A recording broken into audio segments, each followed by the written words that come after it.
Bienvenidos a Bitliterario 6, un espacio donde la literatura cobra voz. Hoy presentamos El huésped de Drácula, un relato escrito por Bram Stoker.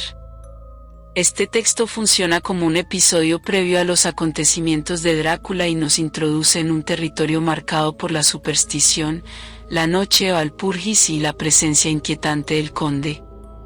En esta narración seguimos a un viajero inglés que, ignorando advertencias locales, se adentra en un paisaje desolado donde la tormenta, los lobos y una tumba abandonada revelan el tono gótico característico de Stoker. El relato combina atmósfera, misterio y tensión creciente, anticipando el universo que luego definiría al vampiro más célebre de la literatura. Acompáñame a recorrer este texto, respetando su esencia y devolviéndole voz a cada escena. Comenzamos. El huésped de Drácula, escrito por Bram Stoker. Cuando emprendimos nuestro viaje, el sol brillaba con fuerza en Múnich y el aire estaba lleno de la alegría del comienzo del verano. Justo cuando estábamos a punto de partir, Erdelbruck, el maitre del Hotel Quatre Saisons, donde me hospedaba, bajó con la cabeza descubierta al carruaje y, tras desearme un buen viaje, le dijo al cochero, todavía con la mano en el pomo de la puerta del carruaje, recuerde que debe volver al anochecer. El cielo se ve brillante, pero hay un escalofrío del viento del norte que indica que puede haber una tormenta repentina. Pero estoy seguro de que no llegarás tarde. Aquí sonrió y añadió, porque ya sabes qué noche es. Johann respondió con un enfático, ja, Meiner, y, tocándose el sombrero, se alejó rápidamente. Cuando ya habíamos pasado por el pueblo, le dije, después de indicarle que se detuviera, dime, Johann, ¿qué pasa esta noche? Se persignó, mientras respondía lacónicamente, Walpurgisnacht. Entonces sacó su reloj, una gran y anticuada pieza de plata alemana tan grande como un nabo y lo miró, con las cejas juntas y un pequeño encogimiento de hombros impaciente. Me di cuenta de que era su forma de protestar respetuosamente contra el innecesario retraso y me hundí en el carruaje, limitándome a indicarle que continuara. Se puso en marcha rápidamente, como si quisiera recuperar el tiempo perdido. De vez en cuando los caballos parecían levantar la cabeza y olfatear el aire con desconfianza. En tales ocasiones, a menudo miraba a mi alrededor alarmado. El camino era bastante sombrío, ya que atravesábamos una especie de meseta elevada barrida por el viento. A medida que avanzábamos, vi un camino que parecía poco utilizado y que parecía sumergirse en un pequeño y sinuoso valle. Parecía tan tentador que, aun a riesgo de ofenderlo, llamé a Johann para que se detuviera, y cuando se detuvo, le dije que me gustaría conducir por ese camino. Puso todo tipo de excusas y se persignó con frecuencia mientras hablaba. Esto despertó mi curiosidad, así que le hice varias preguntas. Me contestó de forma vacilante y miró repetidamente su reloj en señal de protesta. Finalmente le dije, bueno, Johann, quiero ir por este camino. No te pediré que vengas si no te gusta, pero dime por qué no te gusta ir, es todo lo que te pido. Por respuesta, le pareció arrojarse de la cabina, tan rápido que llegó al suelo. Entonces extendió sus manos hacia mí, suplicándome que no me fuera. Había suficiente inglés mezclado con el alemán para que yo entendiera el sentido de su conversación. Parecía estar siempre a punto de decirme algo, cuya sola idea evidentemente le asustaba, pero cada vez se levantaba diciendo, Walpurgisnacht. Intenté discutir con él, pero era difícil discutir con un hombre cuando no conocía su idioma. Sin duda, la ventaja la tenía él, pues aunque empezó a hablar en inglés, de forma muy tosca y entrecortada, siempre se citaba e irrumpía en su lengua materna, y cada vez que lo hacía, miraba su reloj. Entonces los caballos se inquietaron y olfatearon el aire. Al oír esto, se puso muy pálido y, mirando a su alrededor de forma asustada, saltó de repente hacia adelante, los cogió por las bridas y los condujo unos 6 metros. Le seguí y le pregunté por qué lo había hecho. Como respuesta, se persignó, señaló el lugar que habíamos dejado y dirigió su carruaje en dirección al otro camino, indicando una cruz, y dijo, primero en alemán y luego en inglés, enterrado, lo que se mató. Recordé la antigua costumbre de enterrar a los suicidas en los cruces. Ah, ya veo, un suicida. Qué interesante. Pero por mi vida no pude entender por qué los caballos se asustaron. Mientras hablábamos, oímos una especie de sonido entre un aullido y un ladrido. Estaba lejos, pero los caballos se pusieron muy inquietos y Johann tardó mucho tiempo en calmarlos. Estaba pálido y dijo, parece que es un lobo, pero ahora no hay lobos aquí. ¿No? Dije, interrogándolo. No hace mucho tiempo que los lobos están tan cerca de la ciudad. Mucho, respondió, en primavera y verano, pero con la nieve los lobos no han estado aquí tanto tiempo. Mientras acariciaba a los caballos y trataba de tranquilizarlos, unas nubes oscuras surcaron rápidamente el cielo. La luz del sol desapareció y un soplo de viento frío pareció pasar sobre nosotros.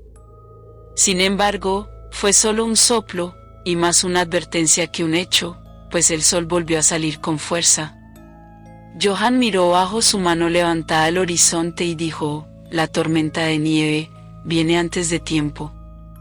Luego volvió a mirar su reloj y, enseguida, sujetando las riendas con firmeza, pues los caballos seguían manoseando el suelo con inquietud y sacudiendo la cabeza, subió a su caja como si hubiera llegado la hora de proseguir nuestro viaje. Me sentí un poco obstinado y no subí de inmediato al carruaje. Hábleme, le dije, de este lugar al que conduce el camino, y señalé hacia abajo. De nuevo se persignó y murmuró una oración antes de responder, es impío. ¿Qué es impío?, pregunté. El pueblo. Entonces, ¿hay un pueblo? No. Nadie vive allí desde hace cientos de años. Me picó la curiosidad, pero dijiste que había una aldea. Lo hubo. ¿Dónde está ahora? A continuación, se deshizo en una larga historia en alemán e inglés, tan mezclada que no pude entender exactamente lo que decía. A grandes rasgos, deduje que hace mucho tiempo, cientos de años, los hombres habían muerto allí y habían sido enterrados en sus tumbas, pero se oían sonidos bajo la arcilla, y cuando se abrían las tumbas, se encontraban hombres y mujeres sonrosados por la vida y con la boca roja por la sangre. Y así, apurados por salvar sus vidas, sí, y sus almas. Y aquí se persignó, los que quedaban huyeron a otros lugares, donde los vivos vivían y los muertos no eran nada. Evidentemente, tenía miedo de pronunciar las últimas palabras. A medida que avanzaba en su narración, se iba citando cada vez más. Parecía que su imaginación se había apoderado de él, y terminó en un perfecto paroxismo de miedo, con la cara blanca, sudando, temblando y mirando a su alrededor como si esperara que alguna presencia espantosa se manifestara allí, bajo el brillante sol de la llanura abierta. Finalmente, en una agonía de desesperación, gritó, Walpurgisnacht, y me señaló el carruaje para que subiera. Toda mi sangre inglesa se elevó ante esto, y retrocediendo le dije, «¿Tienes miedo, Johann? ¿Tienes miedo? Vete a casa, volveré solo, el paseo me hará bien». La puerta del carruaje estaba abierta. Tomé del asiento mi bastón de roble, que siempre llevo en mis excursiones de vacaciones, y cerré la puerta, señalando hacia Múnich, y dije, «Vete a casa, Johann, la noche de Walpurgis no concierne a los ingleses». Los caballos estaban ahora más intranquilos que nunca, y Johann trataba de contenerlos, mientras me imploraba excitado que no hiciera ninguna tontería. Me compadecí del pobre hombre, pues estaba muy serio, pero, al mismo tiempo, no pude evitar reírme. Su inglés había desaparecido por completo. En su ansiedad había olvidado que su único medio para hacerme entender era hablar en mi idioma, así que parloteaba en su alemán nativo. Comenzó a ser un poco tedioso. Después de dar la dirección, a casa, me di la vuelta para bajar por el camino transversal hacia el valle. Con un gesto desesperado, Johann hizo girar sus caballos hacia Múnich. Me apoyé en mi bastón y miré tras él. Avanzó lentamente por el camino durante un rato, y luego apareció por la cresta de la colina un hombre alto y delgado. Podía ver mucho en la distancia. Cuando se acercó a los caballos, estos empezaron a saltar y a patalear, y luego a gritar de terror. Johann no pudo contenerlos, salieron disparados por el camino, huyendo enloquecidos. Los vi perderse de vista, y luego busqué al forastero, pero descubrí que él también se había ido. Con el corazón ligero, tomé el camino lateral a través del valle que se profundizaba y al que Johann se había opuesto.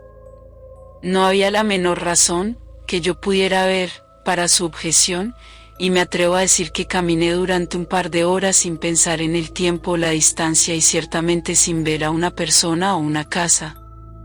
Por lo que respecta al lugar, era la desolación misma.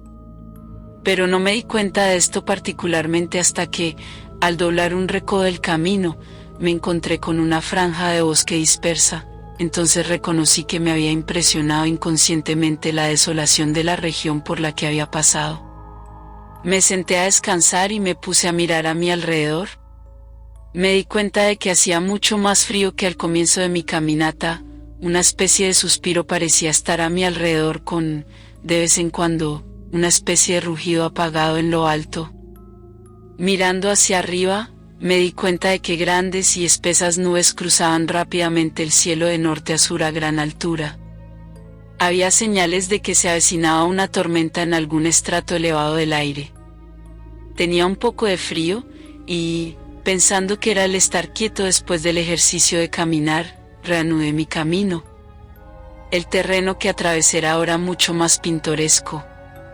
No había objetos llamativos que el ojo pudiera destacar, pero en todo había un encanto de belleza. No presté atención al tiempo, y solo cuando el crepúsculo se hizo más profundo, comencé a pensar en cómo encontrar el camino a casa.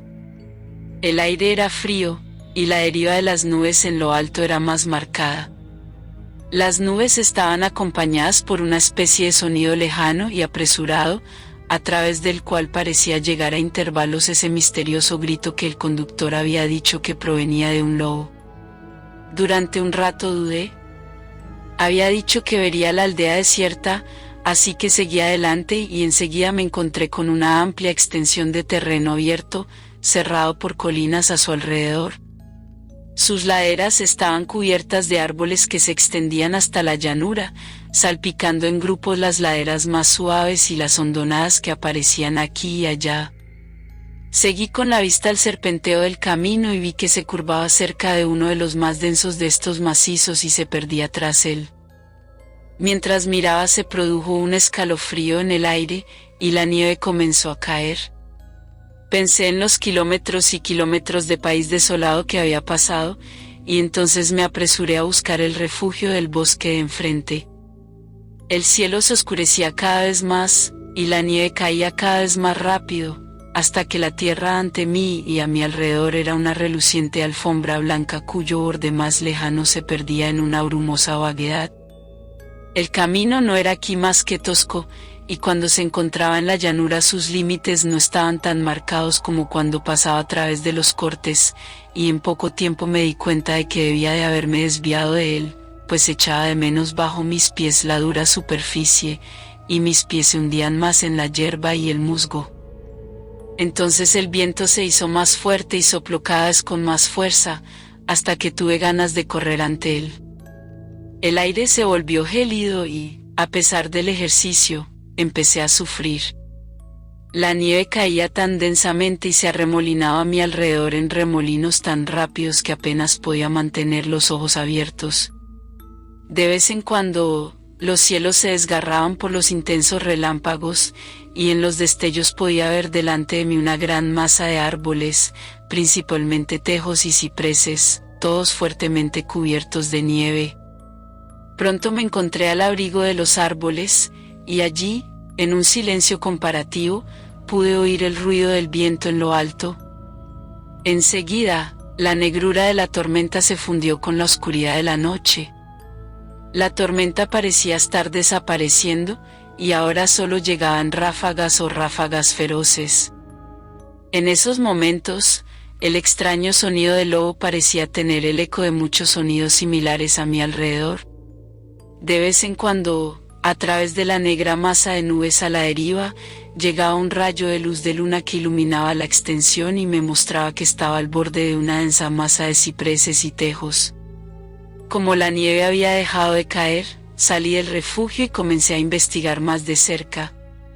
Me pareció que, entre tantos cimientos viejos como había pasado, podría haber todavía una casa en pie en la que, aunque en ruinas, podría encontrar algún tipo de refugio por un tiempo. Al bordear el bosquecillo, me di cuenta de que lo rodeaba un muro bajo, y al seguirlo encontré una abertura. Allí los cipreses formaban un callejón que conducía a una masa cuadrada de algún tipo de edificio. Sin embargo, en el momento en que lo vi, las nubes que se desplazaban ocultaron la luna, y pasé por el camino en la oscuridad. El viento debía de ser cada vez más frío, pues sentí que temblaba mientras caminaba, pero había esperanza de cobijo, y avancé a tientas y a ciegas. Me detuve, pues hubo una repentina quietud. La tormenta había pasado, y, quizás en simpatía con el silencio de la naturaleza, mi corazón pareció dejar de latir. Pero esto fue solo momentáneo, porque de repente la luz de la luna se abrió paso entre las nubes, mostrándome que estaba en un cementerio y que el objeto cuadrado que tenía ante mí era una gran tumba de mármol, tan blanca como la nieve que había sobre ella y a su alrededor. Con la luz de la luna llegó un feroz suspiro de la tormenta que pareció reanudar su curso con un largo y grave aullido, como el de muchos perros o lobos. Me sentí sobrecogido y conmocionado, y sentí que el frío crecía perceptiblemente sobre mí hasta que parecía agarrarme por el corazón. Entonces, mientras el torrente de luz de la luna seguía cayendo sobre la tumba de mármol, la tormenta dio nuevas muestras de renovarse, como si volviera sobre sus pasos. Impulsado por una especie de fascinación, me acerqué al sepulcro para ver qué era y por qué una cosa así se encontraba sola en un lugar así. Lo rodeé y leí, sobre la puerta dórica, en alemán: Condesa Dolingen de Graz en Estirria buscó y encontró la muerte 1801.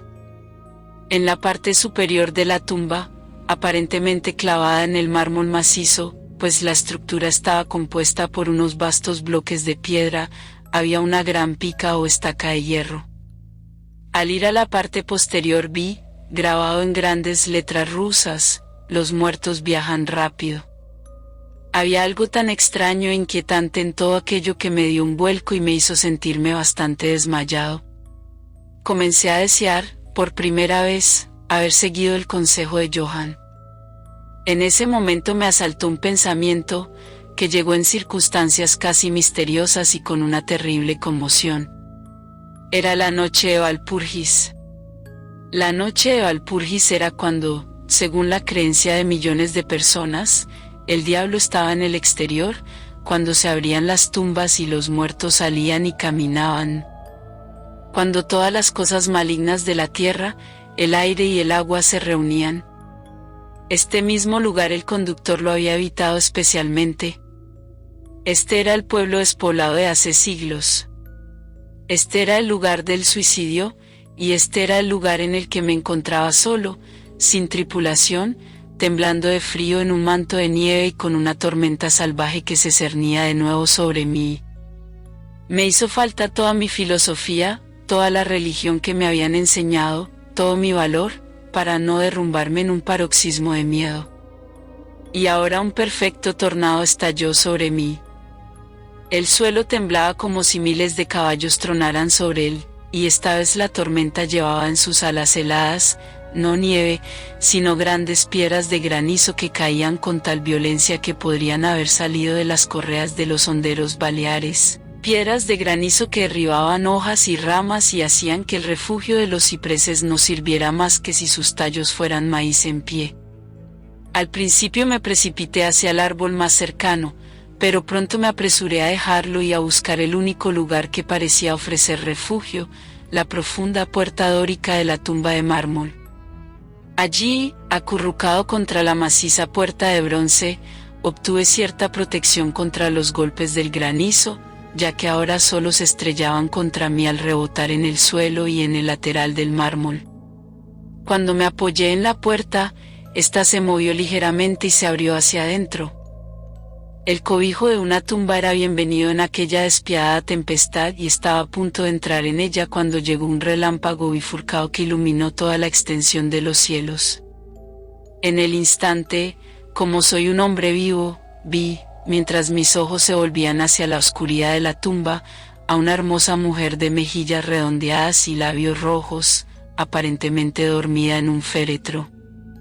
Cuando el trueno estalló en lo alto, fui agarrado como por la mano de un gigante y arrojado a la tormenta. Todo fue tan repentino que, antes de que pudiera darme cuenta de la conmoción, tanto moral como física, me encontré con el granizo golpeándome. Al mismo tiempo, tuve la extraña y dominante sensación de que no estaba solo. Miré hacia la tumba. En ese momento se produjo otro relámpago cegador que pareció golpear la estaca de hierro que coronaba la tumba y atravesar la tierra, dinamitando y desmoronando el mármol, como en un estallido de llamas. La mujer muerta se levantó por un momento de agonía mientras era bañada por las llamas, y su amargo grito de dolor se ahogó en el estruendo. Lo último que oí fue esta mezcla de sonidos espantosos, mientras me agarraba de nuevo el gigante y me arrastraba, mientras el granizo me golpeaba y el aire alrededor parecía reverberar con el aullido de los lobos. Lo último que recordé fue una masa blanca y vaga que se movía, como si todas las tumbas que me rodeaban hubieran enviado los fantasmas de sus muertos cubiertos de sábanas, y que se acercaban a mí a través de la nubosidad blanca del granizo. Poco a poco, me vino una especie de vago comienzo de conciencia, y luego una sensación de cansancio que era terrible. Durante un tiempo no recordé nada, pero poco a poco recuperé los sentidos. Mis pies parecían estar atormentados por el dolor, pero no podía moverlos. Parecía que estaban entumecidos. Tenía una sensación de hielo en la nuca y en toda la columna vertebral, y mis oídos, al igual que mis pies, estaban muertos y atormentados, pero en mi pecho había una sensación de calor que, en comparación, era deliciosa. Era como una pesadilla física, si se puede usar tal expresión, pues un peso sobre mi pecho me dificultaba la respiración. Este periodo de semiletargo pareció durar mucho tiempo, y cuando se desvaneció debí dormirme o desmayarme. Luego vino una especie de repugnancia, como la primera etapa del mareo, y un deseo salvaje de liberarme de algo, no sabía qué. Me envolvió una gran quietud, como si todo el mundo estuviera dormido o muerto, solo interrumpida por el jadeo bajo de algún animal cercano a mí. Sentí un cálido escozor en la garganta, y luego tomé conciencia de la terrible verdad que me heló hasta el corazón y me hizo subir la sangre por el cerebro. Un gran animal estaba tendido sobre mí y ahora me lamía la garganta. Temí moverme, pues un instinto de prudencia me obligaba a permanecer inmóvil, pero el animal pareció darse cuenta de que había algún cambio en mí, pues levantó la cabeza. A través de mis pestañas vi por encima de mí los dos grandes ojos llameantes de un lobo gigantesco. Sus dientes blancos y afilados brillaban en la boca roja y abierta, y pude sentir su aliento caliente, feroz y acre sobre mí. Durante otro rato no recordé nada más. Luego fui consciente de un gruñido bajo, seguido de un aullido, que se renovó una y otra vez. Luego, aparentemente muy lejos, oí un «hola». «Hola», como si muchas voces llamaran al unísono. Levanté la cabeza con cautela y miré en la dirección del sonido, pero el cementerio me impedía ver.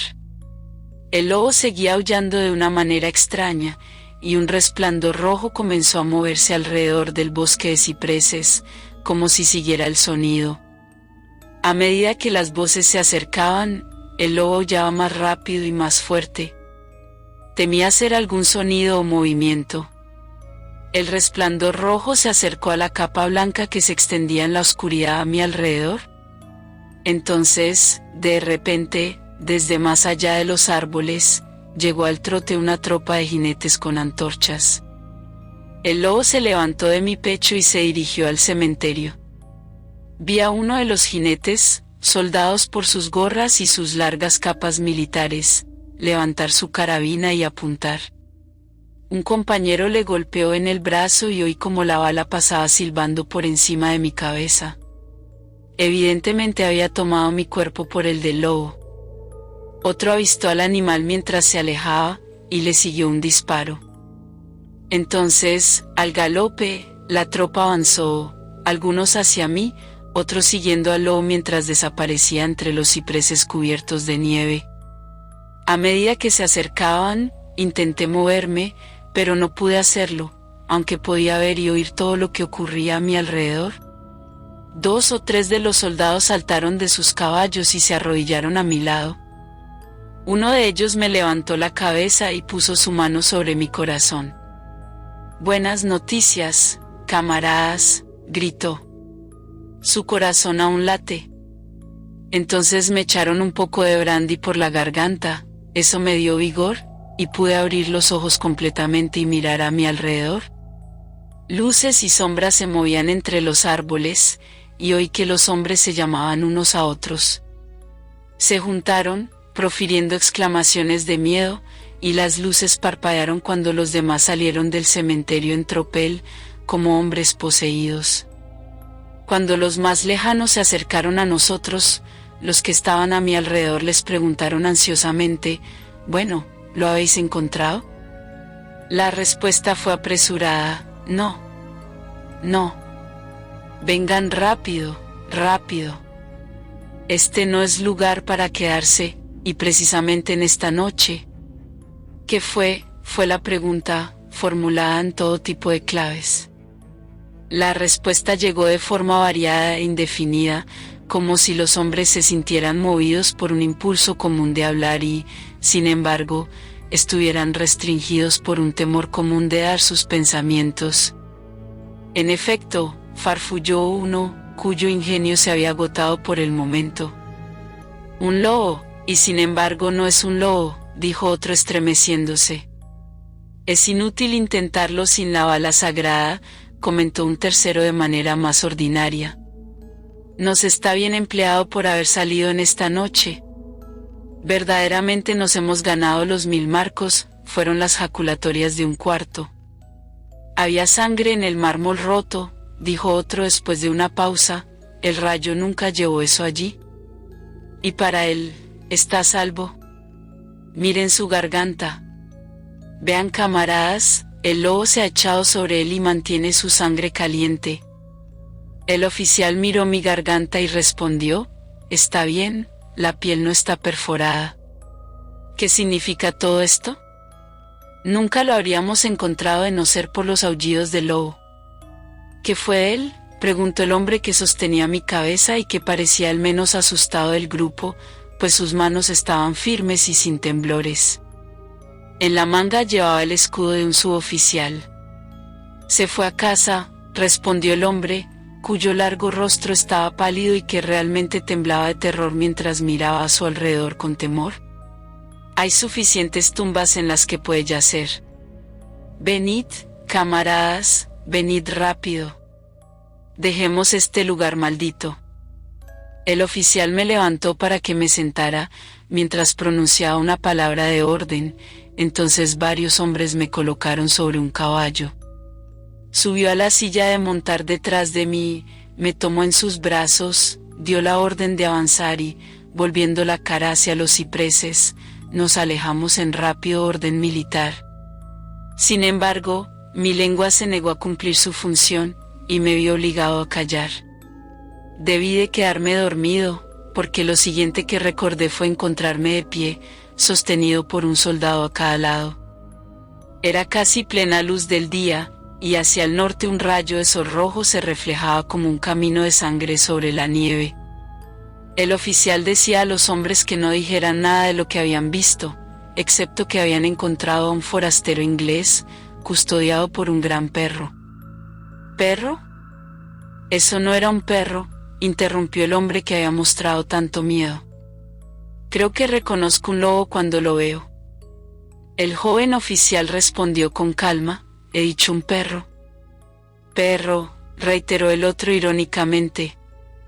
Era evidente que su coraje aumentaba con el sol, y, señalándome, dijo, mira su garganta. ¿Es hora de un perro, maestro? Instintivamente me llevé la mano a la garganta, y al tocarla grité de dolor. Los hombres se agolparon para mirar, algunos bajando de sus monturas, y de nuevo llegó la voz tranquila del joven oficial, un perro, como he dicho. Si se dijera otra cosa, solo se reiría de nosotros. Entonces me montaron detrás de un soldado, y seguimos cabalgando hacia los suburbios de Múnich. Aquí nos encontramos con un carruaje abandonado en el que me subieron, y lo llevaron a las Quatre Saisons.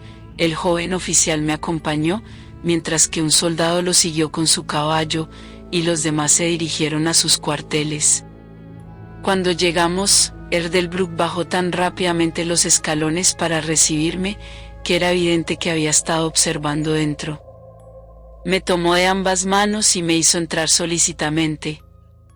El oficial me saludó y se dirigía a retirarse, cuando reconocí su propósito e insistí en que viniera a mis habitaciones.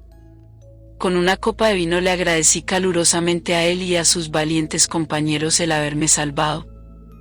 Me contestó simplemente que estaba más que contento, y que Erdelbruck había tomado las primeras medidas para complacer a todo el grupo de búsqueda.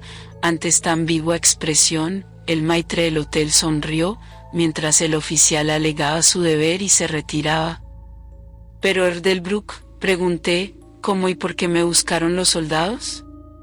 Se encogió de hombros, como depreciando su propia hazaña, mientras respondía, «Tuve la suerte de obtener un permiso del comandante del regimiento en el que sirvo, para pedir voluntarios». «¿Pero cómo supo que estaba perdido?», pregunté. «El conductor vino aquí con los restos de su carruaje, que se había volcado cuando los caballos escaparon. Pero seguramente no enviaría un grupo de búsqueda de soldados solo por este motivo». «Oh, no», respondió, «pero incluso antes de que llegara el cochero, tenía este telegrama del boyardo, cuyo huésped es usted», y sacó de su bolsillo un telegrama que me entregó, y leí, «Bistritz. Tenga cuidado con mi invitado, su seguridad es muy valiosa para mí.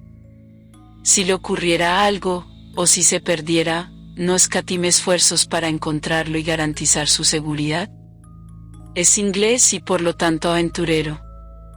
La nieve, los lobos y la noche suelen ser un peligro. No perdáis ni un momento si sospecháis que le ha pasado algo. Respondo a vuestro celo con mi fortuna. Drácula».